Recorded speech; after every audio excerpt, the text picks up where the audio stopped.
The court's decision was largely based on technical grounds, and the other legal challenges will continue.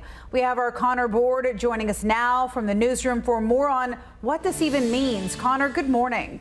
Good morning, Yvonne. Rob, the Supreme Court ruling came down just after 11 last night, and the ruling means the Texas Heartbeat Act is law, and that right now most abortions in the state are banned. Like you said, the Supreme Court's decision to uphold this law really came down to some legal technicalities. The law bans abortions after a fetal heartbeat is detected, which is usually around 6 weeks. It also would be enforced by the public rather than any government or police officials. The law allows anyone to sue a person they believe is providing an abortion or assisting someone in getting an abortion after that 6-week mark.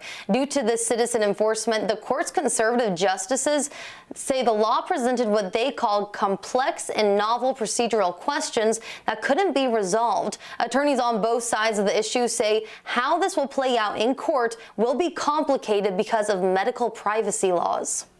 SB 8 does create all sorts of reporting requirements, for example, record-keeping requirements on behalf of physicians, but at the same time that it creates those requirements, all of the privacy protections, HIPAA, they still apply. They would have to be willing to say we're breaking a whole host of laws to perform abortions, which, you know, luckily so far they haven't said they're doing. They've conceded and said they'll quit performing abortions.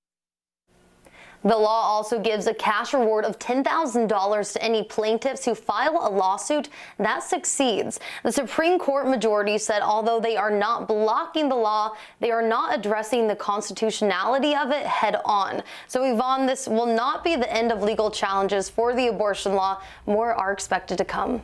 All right, it all continues. Thank you so much, Connor. And you know, this new law is also grabbing the attention of President Joe Biden. He condemned it in a statement yesterday, writing, quote, "It blatantly violates the constitutional right established under Roe v. Wade and upheld as precedent for nearly half a century," end quote. And a ban like this hasn't been permitted in any state since the Supreme Court's ruling on Roe versus Wade that legalized abortion nationwide back in 1973.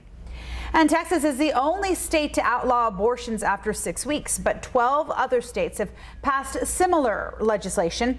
They just haven't taken effect because of legal challenges. And as early as next month, the Supreme Court will hear a case from Mississippi about a 15-week ban. The state has asked the justices to overturn Roe v. Wade.